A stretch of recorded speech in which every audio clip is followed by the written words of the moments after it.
everyone. Welcome back to BlendedTV. This week we have Michelle O'Brien joining us. She is a physiotherapist here in Halifax.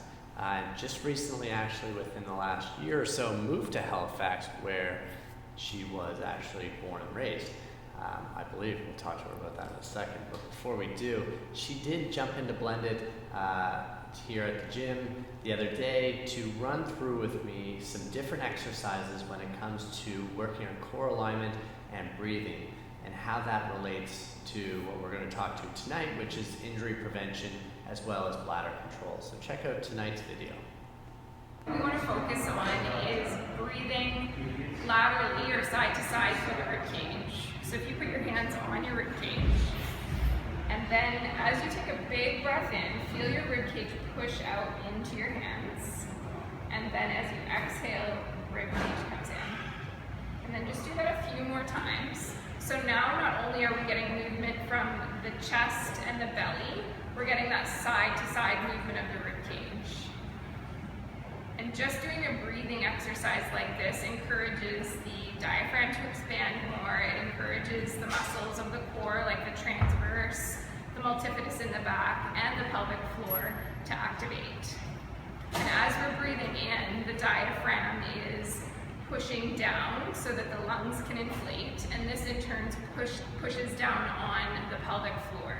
And then as we exhale, everything recoils, so the pelvic floor comes up, diaphragm goes up, and core activates. So this exercise helps to engage muscles that we need to use to strengthen the back. So if we lift up one of Dave's arms, so just lift your arm, we're going to use the latissimus dorsi, so that's a big muscle in the back, and then lift the opposite leg. So now we're using the glute on the opposite side, so that's creating that cross in the back, and then you can relax. And now what we want to do is not just do the exercise, we want to do it in good alignment. So I've used some props to put Dave in good alignment, and now we want to use the breath. So what we'll do is inhale as we did lying on your back and then standing, so you're expanding through your rib cage, and then as you start your exhale, you lift your arm and your opposite leg. Perfect. And then you can go back down on your inhale, and then come up on your exhale. And the other layer to this exercise would be to visualize the movement of the pelvic floor. So everything internally is working as a piston. So as we inhale to prepare, our lungs are expanding, the diaphragm's moving down, pelvic floor is moving down. So you can imagine that downward movement. And then as you exhale, everything is engaging and coming up. So as you lift your arm and your leg, you're also thinking about that movement of the pelvic floor coming up. Thanks for joining us tonight, Michelle. And thanks for coming in on Monday and showing me through some of the techniques that we're going to talk about tonight. I already screwed up and said that you're from Nova Scotia, but you're not. It's okay. So you're from Newfoundland, but then you did move to Halifax to go do your undergrad? I did my undergrad at Dell. And then where'd you go to do, so you're a physiotherapist, and you then left, and you went to? The University of Toronto. And then you came back to Halifax after that? 9 years later. 9 years later? I spent some time living in Thunder Bay. Oh, did you? Okay. So now you're back in Halifax. Good. So you've been back here for just over a year now? Just about a year, yeah. Nice. Excellent. So tonight, we've got a couple of interesting topics, which I think a lot of women are going to be really interested into hearing about. Obviously, with regards to core alignment, some different breathing techniques and how those are great from injury prevention standpoint, how they intertwine. It's something that we talk about a lot when we work out is breathing, and we talk about like the neutral spinal positions and things like that. But how is it exactly that you as a physiotherapist would kind of look upon breathing differently than what maybe myself as a personal trainer would? So what I would do is look at how someone is breathing. So whether they breathe from their chest or their belly, and determine if they're also moving their rib cage. What often happens is we tend to breathe from our chest or our belly and aren't thinking about the movement of our rib cage, which is really important because our diaphragm attaches to our rib cage, and that's our muscle of respiration. So what can happen when our alignment is poor is our breathing techniques are also poor, which means our core muscles aren't activating as they should, because the core muscles activate when we're in neutral alignment, because that's the position where they can activate most easily and freely.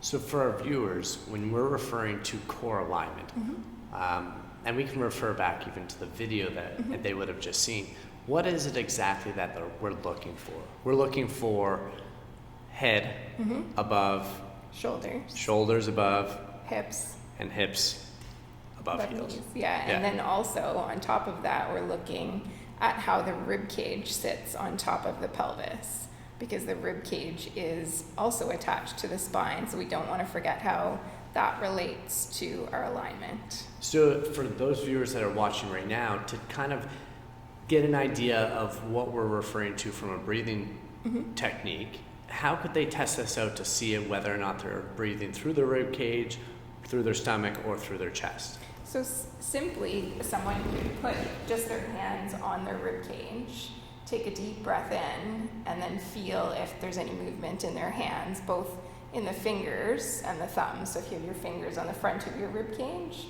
and your thumbs on the back, you want to feel movement in a 360-degree nature, because the rib cage should expand front to back, side to side, and up and down. And we tend to just do the up and down. I feel like when you see a newborn baby, like you can actually see that happening. So at what point in our lives do we lose the ability to learn how to breathe properly? I think we just start to adopt really bad postures. So it is directly related with the core alignment that Yeah. we were kind of discussing before that. I think so, yes. And this is something that in your office you talk with your clients about. Yes, I usually start my screening with looking at posture. Sometimes I'll use an app on my phone to take before and after photos, which can be really profound for people because they can see the difference that can happen just by doing a few breathing exercises, which seems really basic and simple, but if you do a breathing technique in proper alignment, it resets the system so that when you stand up, your posture is better. So what's interesting about this is that this can help. So a huge issue that people have, I shouldn't say huge, it is a huge issue. It really is. Women have an issue where if you're not already aware of this, I'm sure if you're a crosser, you're already aware of this, but women have an issue where they pee their pants when they do some jumping. So like whether it's box jumps, skipping, things like that, quite often women will pee their pants. Now, we're going to jump into that topic, and so stay tuned. If that's an issue that you have, stay tuned. You're going to want to hear more about it. But it's definitely a huge thing when it comes to injury prevention when you are training, like we do in a CrossFit gym, but as well as like a commercial gym anywhere. And this is important for the general public as well. So, you know, when you're doing your assessments, what is it that are you looking for anything different when someone that's an athlete and someone that's there because they have chronic pain based on the fact that they just work a desk job most likely? I think the difference between an athlete versus a more sedentary person is that the threshold of what causes pain would be different. There still might be pain present, but what and how it's caused would be different. So it's more of a not only an assessment of posture, but figuring out what might trigger something to cause a problem. And what I've found just I've now had 10 years of experience. So in the past 10 years, I've found that if I don't include posture in someone's rehab program, they don't get better as quickly, or their problem comes back pretty quickly, because you're not resetting the problem in good alignment. It's the very first thing we touch on our on-ramp. The very first thing we go through is neutral spinal position, and why that's so important with everything else. So I can totally see where you're coming from and why that would be so important in people's day-to-day life. Now with the breathing techniques, I mean, we touch on breathing in the gym, and you know when to exhale, when to inhale as you lift. What about with regards to day to day? Is there a special way that people should be thinking about how they breathe other than breathing through their rib cage? I think just being more aware of taking fuller, bigger breaths so that you are making your rib cage move, and in turn making all of the core muscles activate as they should. So is a shallow, short breath detrimental, like from a general health perspective? If you're just sitting and resting, then I would say yes. If you're running and sprinting, of course your breath is going to be shorter. So there's a time and place for the breath to be different. Yeah. But when you're just resting or just walking around, not really casually doing anything, then big deep breaths are not that you have to take a huge breath, but being able to is important, and having the correct posture while you're moving around throughout the day makes breathing even easier. So it should be through the nose, out through the mouth, through the mouth, out through the mouth? I don't think it really matters. Doesn't matter? I don't think so. No. Okay. So this all does tie back into bladder control. Mm-hmm. And that's definitely, I mean, we've talked about this before we came live tonight. I think this is a really hot topic. Mm-hmm. And it's the first time on Blended TV we've touched on this. So I'm super excited to be able to provide everyone with a little bit more information on this. But to start off, why in the first place is this an issue? I think that it relates back to the topic we're focusing on, because the pelvic floor, which are the muscles that control the release of the bladder, they're directly connected to they're part of the core. So they're directly connected to the diaphragm, the transverse abdominis in the front, multifidus in the back, and the pelvic floor sort of sits in the bowl of the pelvis and acts as a sling. Yeah. So as we inhale, everything has to be able to move down like a piston. So if you imagine like a piston on an engine, it has to move in sequence. And then on an exhale, everything has to contract and move up. So what can happen in pelvic floor dysfunction is that those muscles might always be clenched and on because you know that you have a problem, you know, and you don't want to leak. Yeah. So those muscles don't know how to move. And by leak, we mean pee your pants. That's right, pee your pants. Just to be clear. It's not the engine leaking. So those muscles get fatigued and they just can't work like they're supposed to control the bladder. Gotcha. Mm-hmm. And this is more prevalent in women who have had kids, it seems. It seems to be, but I mean, it can happen in women that haven't had children. So there are ways to fix it. There are ways. So do you have this come up often in your office? I brought it up because it was just a question that organically came up, and I was like, oh my gosh, we need to talk about this more.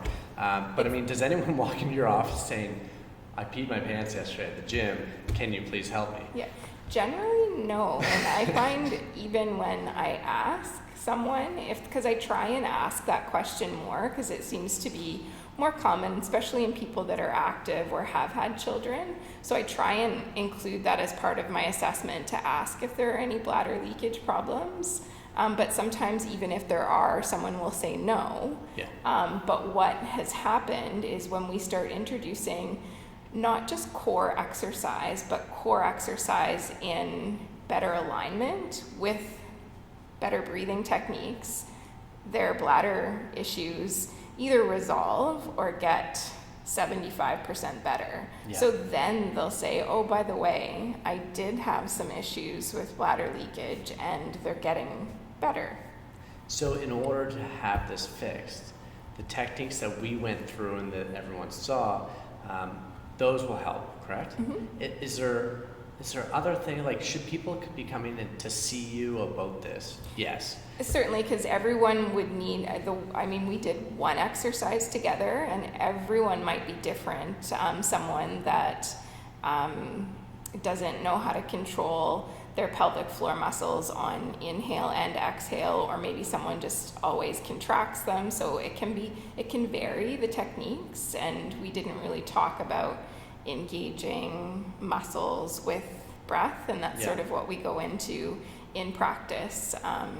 And certainly I can help with that. I have a general knowledge, and I've done some courses on pelvic health for women, and there are other therapists in the city too that can help, some that have much more training, especially if someone has really complicated conditions. Then if I can't help, I probably know some people that can, and there's help.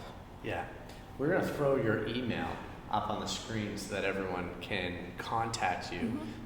Everyone's now going to be writing you emails to say that I they hope pee their so, pants. because I don't want people peeing their pants when they exercise. It's So no if fun. you pee your pants, don't come talk to me. You're going to come talk to Michelle. I've had enough of that conversation. I'm super uncomfortable with that, actually. No, I'm kidding. If you come to me, I'm going to then send you to Michelle. But you obviously also treat people outside of bladder conditions. Yes. And before we kind of tune out for tonight, I mean, I think that's awesome. I think that the fact that we're making it more aware to the public that it is something that can be fixed, and that's huge. Mm-hmm. People don't realize, they think that's just, well, some people I think unfortunately think that they're kind of the only ones Mm-hmm. that pee their pants. Yeah. That's not true. No. It happens to a huge percentage of Yeah, women. how many people run to the bathroom before you do double Everyone, unders? every single female in our class goes to the bathroom before double under starts. We have to literally, as we plan the class, we're like, okay, we got skipping today. We need to do a 5-minute potty break before that happens so that everyone can pee. But I mean, ultimately, with the fact that I think that this was really good with the fact that we can tell people that this is can be fixed. Outside of breathing techniques, core stability, I mean, you are a physiotherapist, so you work with people with all conditions. They can contact you by your email. Oh, certainly, yes. Do you have what's your favorite? My favorite. So we're gonna go through really quick, rapid fire questions, okay? And you've got to give me like your clearest answer, the first thing that comes to your mind. And who's your favorite person to like treat? Like what condition? I think the athlete with rounded shoulders. An athlete with rounded shoulders. I could go off that because, yeah, why an athlete with rounded shoulders? Because I generally get to do lots of dry needling around their scapular muscle. We all love dry needling. There you go.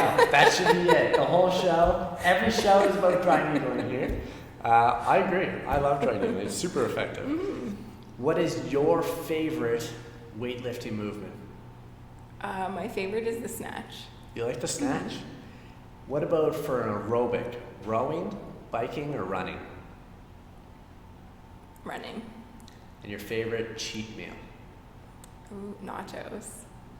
I'm with you on that one. Michelle, thanks so much for coming out tonight. Everyone, if you need to contact Michelle for any sort of issues, including peeing your pants, Even questions. that email will pop up on the screen one last time. Questions and stuff. If you need her contact information, feel free to touch base with me or write or comment below on the screen. Thanks again, Michelle. Thank you. And guys, we will be back again next Wednesday night, so make sure to tune in Wednesday at 9:15. That's it for tonight. Have a great night.